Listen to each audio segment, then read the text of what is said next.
Hello everyone, welcome to MR Learning Circle. I hope you all are doing well. In our previous video, we covered the FSS Act, provisions, definitions, and different sections. Now the FSS rules and regulations will be covered through MCQs because किसी को भी ऐसे topics की theory पढ़ने में कोई interest नहीं आता है. So, exam specific questions will be covered for this topic. Okay. Now let's begin with our today's topic, that is APEDA. APEDA will come under the overview of other relevant national bodies. उसका पहला topic कौन सा है? APEDA. So now let's begin. APEDA. What is the full form of APEDA? The full form of APEDA is Agricultural and Processed Food Products Export Development Authority. ठीक है, अभी तो ये आप लोग को लग रहा होगा कि क्यों पढ़ा रही फुल फॉर्म क्या, पर पहले भी देखा गया है कि CBT 1 में इस एग्जाम के फुल फॉर्म्स बहुत सारे पूछे जाते हैं. ठीक है, तो ये एक इम्पॉर्टेंट क्वेश्चन है कि आपका ये क्वेश्चन आराम से आ सकता है. तो क्वेश्चन कैसे आएगा, तो पहला क्वेश्चन देख लेते हैं. APEDA stands for agricultural and processed food products export development authority. Option B is Agriculture and Processed Food Products Export Development Authority. Third option, option C is Agricultural and Processed Food Products Development Agency. Or option D is Agriculture and Processed Food Products Development Agency. तो अभी हम लोग ने पढ़ा कि A stands for Agricultural Processed Food Products Export Development Authority. ठीक है, तो इससे हमने देखे क्या हुआ, हमारा ऑप्शन नंबर ए करेक्ट हो गया. पर अभी तो ये इजी लग रहा है, पर एग्जाम टाइम में यही सबसे बड़ा कंफ्यूजन क्रिएट करेगा कि एग्रीकल्चर है कि एग्रीकल्चरल है, प्रोसेस्ड फूड प्रोडक्ट्स है कि प्रोसेस्ड फूड प्रोड्यूस है, ए में अथॉरिटी है कि एजेंसी है. ठीक है, तो अभी कई बार प्रैक्टिस करने पे ये क्वेश्चन तो 100% सही होना चाहिए और इसके लिए +4 आपको मिलना ही चाहिए. ठीक, अब आगे बढ़ते हैं. Now let's read about APEDA. APEDA के बारे में. APEDA was established by the government of India under the Agriculture Processed Food Products Export Development Authority Act. That means APEDA Act passed by the Parliament in December 1985. तो establish कब हुआ था APEDA? दिसंबर 1985 में. किसने किया था? गवर्नमेंट ऑफ इंडिया ने किया था.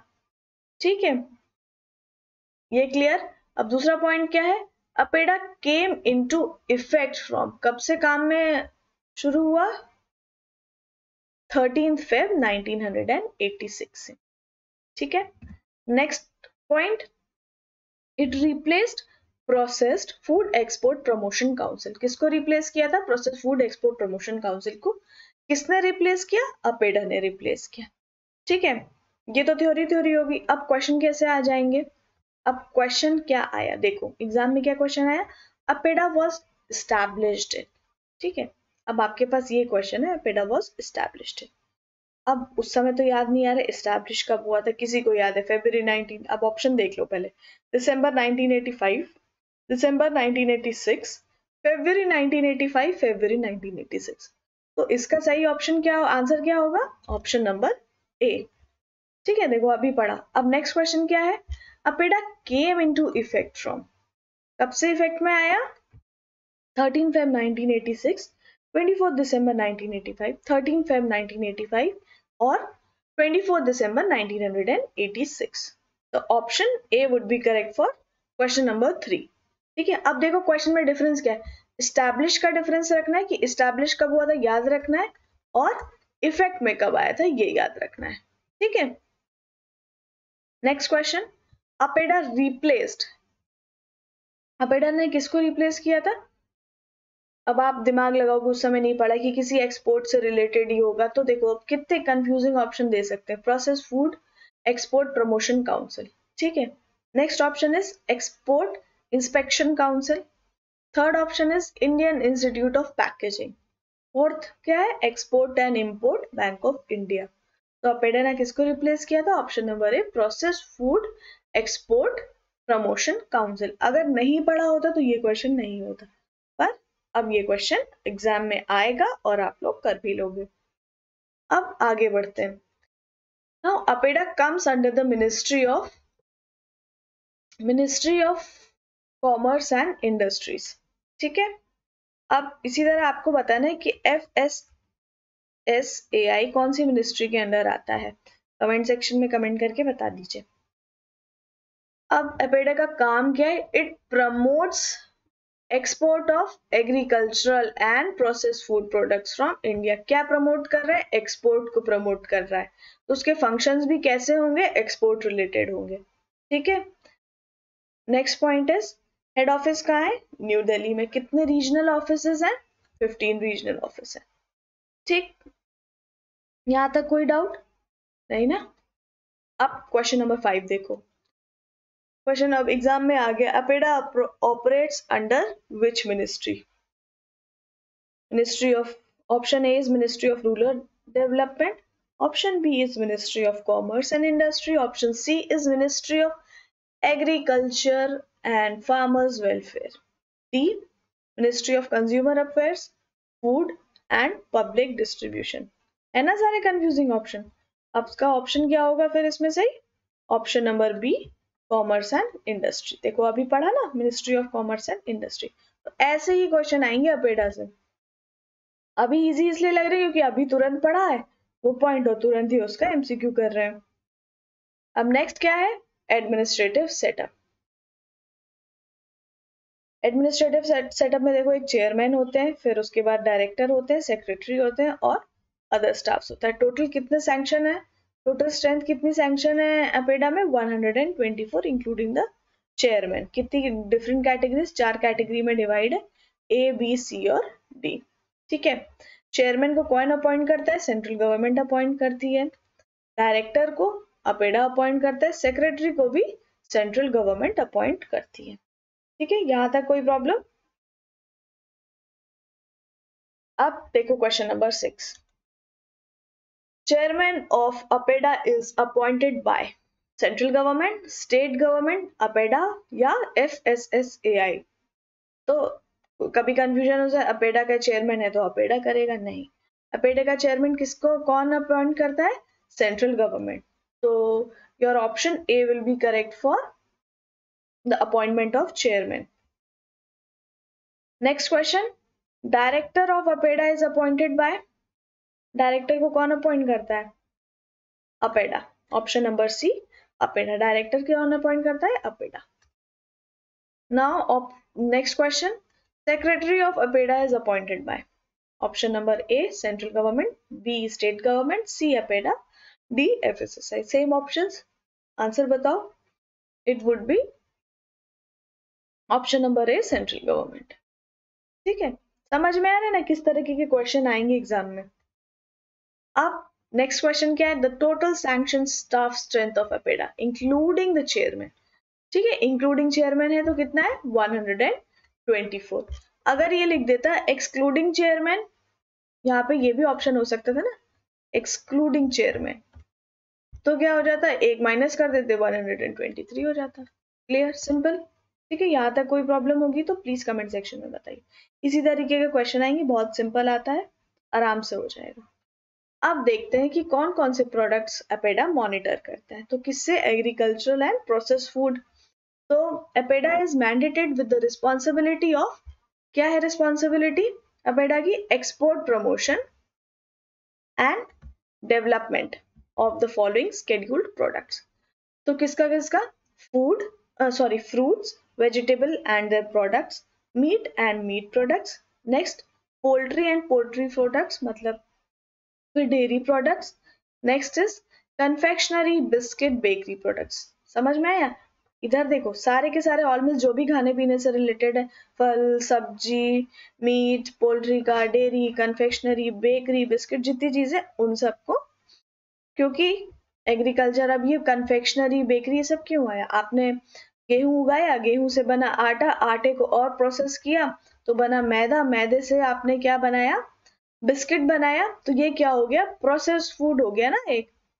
और गेहूं क्या है? एग्रीकल्चरल प्रोडक्ट है। एग्रीकल्चरल प्रोडक्ट को आपने प्रोसेस करके बिस्किट बनाया, इसलिए ये सारे प्रोडक्ट्स आ रहे हैं। ठीक है, उसी तरह डेयरी प्रोडक्ट्स में भी आपने प्रोसेसिंग की मिल्क की, तब तो कई सारी पनीर बनी, दही बनी, है ना, ये सारी चीजें बनी। ठीक है, तो इसलिए ये सारे हैं। अब नेक्स्ट कौन कौन से, और कौन कौन से? हनी हो गया, जैगरी हो गया, शुगर प्रोडक्ट्स हो गए। Next cocoa and its products, chocolates of all kind, alcoholic and non alcoholic beverages, serial and serial products, groundnut, peanuts, walnuts. ठीक है, सब एग्रीकल्चर प्रोड्यूस है, सबका प्रोसेसिंग होता है, तभी इसलिए ये सारी चीजें कवर्ड है। Next pickles, papad and chutney, agriculture products से ही कोई एक प्रोसेस प्रोडक्ट्स हैं ये सारे। Guar gum, floriculture and floriculture products, herbal and medicinal plants. ठीक है, जितनी भी चीजें सब अल्टीमेटली तो सब कुछ हम लोग को एग्रीकल्चर से ही मिल रहा है ना, फिर उसको प्रोसेसिंग कर रहे हैं और अच्छा प्रोडक्ट्स बना रहे हैं। और क्या चीज है? बासमती राइस को भी इंक्लूड किया हुआ है एक्सपोर्ट के लिए। ठीक है, ये याद रख लेना, इंपॉर्टेंट है ये। यहां तक कोई प्रॉब्लम? अब आते हैं next. APEDA also functions as the secretariat to the national accreditation board for implementation of accreditation of the certification bodies under national programme for organic production for organic exports. ठीक है, इसका सेक्रेटरी एपेडा सेक्रेटरीट की तरह function करता है। किसके लिए? National accreditation board के लिए। क्या काम है? Implementation of accreditation to the certification bodies. Clear? अब इसका क्वेश्चन देखते हैं। क्वेश्चन नंबर 10 देखो, कैसा क्वेश्चन आ सकता है? Which national body functions as secretariat to the National Accreditation Board for implementation of accreditation of the certification bodies under National Program for Organic Production of Organic Products? Option A, APEDA. Option B, BIS. Option C, Spice Board. Option C, EIC. So the correct answer would be option number A, APEDA. APEDA he function करती है ना secretariat की तरह। ठीक है, अब आगे चलते हैं, फंक्शन देखते हैं। पहले ही बताया कि एक्सपोर्ट से रिलेटेड फंक्शंस होंगे एक्सपोर्ट को प्रमोट करने से, तो उसके फंक्शन क्या क्या होगा? Development of industries relating to the scheduled products for export. Industries का डेवलपमेंट करना किसके लिए? जो कि ये जो शेड्यूल्ड प्रोडक्ट्स आपको लिस्ट में दिए हैं उसके एक्सपोर्ट के लिए। नेक्स्ट ऑफ फंक्शन क्या है? Registration of person as exporter. कोई एक इंसान है उसको एक्सपोर्टर के लिए तरह रजिस्टर करना। अब बिना रजिस्टर किए तो वो एक्सपोर्ट नहीं कर सकता ना दूसरी कंट्री में अपना कोई भी प्रोडक्ट, तो रजिस्ट्रेशन का काम कौन करता है? अपेडा करता है। ठीक है, next option, fixing of standards and specification for scheduled products for the purpose of export. अब कोई ना कोई स्टैंडर्ड्स एंड स्पेसिफिकेशंस होंगे कि हाँ एक प्रोडक्ट ए है उसमें ये 5 क्वालिटीज होनी चाहिए। ठीक है, सब चीजों को कौन उसको स्पेसिफाई करेगा ताकि वो एक्सपोर्ट के लिए सूटेबल प्रोडक्ट बने? अपेडा करता है। ठीक है, कैरिंग आउट इंस्पेक्शन। अब इंस्पेक्शन कैरी आउट करना तो जरूरी है, पता तो करना पड़ेगा सही से काम हो रहा है कि नहीं हो रहा है, ये सारा कौन सब करेगा? ये भी अपेडा का काम है। Next, improving the packaging of the schedule product. अगर पैकेजिंग में एक्सपोर्ट की पैकेजिंग में कुछ गड़बड़ है तो उसको भी स्टैंडर्ड्स उसके बताएगा और अगर कोई दिक्कत है तो उसको इम्प्रूव करेगा। और क्या करता है? Improving of marketing of the schedule product outside India. Export तो कर दिया, चलो तुमने अपना प्रोडक्ट ए है उसको एक्सपोर्ट कर दिया कंट्री एक्स में, पर अगर इस प्रोडक्ट की मार्केटिंग कंट्री एक्स में नहीं होगी तो प्रोडक्ट बिकेगा कैसे? कॉस्ट कैसे निकलेगी? फायदा कैसे होगा? ठीक है, तो ये मार्केटिंग कौन करता है, ये भी एपेडा का ही फंक्शन है। Next, promotion of export oriented production and development of schedule products. अब इसका काम क्या है, प्रमोट करना, किसको, एक्सपोर्ट ओरिएंटेड प्रोडक्शन को। जैसे कि कोई ऐसा डेयरी प्रोडक्ट है, वो डेयरी प्रोडक्ट बनाना जो एक्सपोर्ट के एक्सपोर्ट ओरिएंटेड है। फॉर एग्जांपल बिस्किट बनाया ऐसा, और चलो आलमंड बिस्किट्स उन्होंने इंडिया में मैन्युफैक्चर, तो उसको इतना बढ़िया बनाना है कि दूसरी कंट्रीज में जाए तो अच्छी सेल हो इसकी, अच्छा प्रॉफिट मिले हम लोग को, ठीक है। तो एक्सपोर्ट ओरिएंटेड प्रोडक्शन करना है किसी भी प्रोडक्ट का। Next, collection of statistics from the owners, कि हाँ आपका प्रोडक्ट कितना आपने प्रोडक्ट डेवलप किया है, एक्सपोर्ट ओरिएंटेड कितना आपका सेल हो रहा है, ठीक है। ये सारी चीजें स्टैटिस्टिक्स का भी कलेक्शन अपेडा ही करता है। नेक्स्ट इज ट्रेनिंग, भाई अपने लिए काम करवाना है तो ट्रेनिंग भी अपेडा ही देगा। क्लियर, ये सारे फंक्शंस थे, बहुत इजी हैं, आराम से 2 बार पढ़ोगे, 2 बार वीडियो सुनोगे, पूरे याद हो जाएंगे। अब आते हैं इसका क्वेश्चन कैसे आ जाएगा, which of the following is not a function. Exam में ये ध्यान देना, नॉट लिखा है या is a function of is लिखा है, ठीक है, ऑफ अपेडा। तो option number A is development of industries relating to the schedule products for import. Registration of option number B is registration of a person as exporters of the scheduled products. Option number C, fixing of standards and specification for the scheduled products for the purpose of export. Next option D is promotion of export oriented production and development of scheduled products. अब देखो simple है, APEDA में क्या, APEDA का काम क्या है, export करना है, और ऑप्शन नंबर ए में हमारा क्या दिया है, इंपोर्ट दिया है। तो सही ऑप्शन क्या हो जाएगा, which is not correct function of APEDA, वो हो जाएगा ऑप्शन नंबर ए। तो यहाँ इंपोर्ट की जगह क्या होगा, एक्सपोर्ट होगा, ठीक है, क्योंकि अपेडा का काम है एक्सपोर्ट करना। तो ये मतलब माइन्यूट चीजें हैं कि आराम से दिखाई दे जाएंगी, बस ध्यान से पढ़ने पे क्वेश्चन, ठीक। That was all for today. I hope you learned something from the video. If you have learned something, please like the video, share it with your friends, and if you're new to the channel, please subscribe. Thank you. Bye.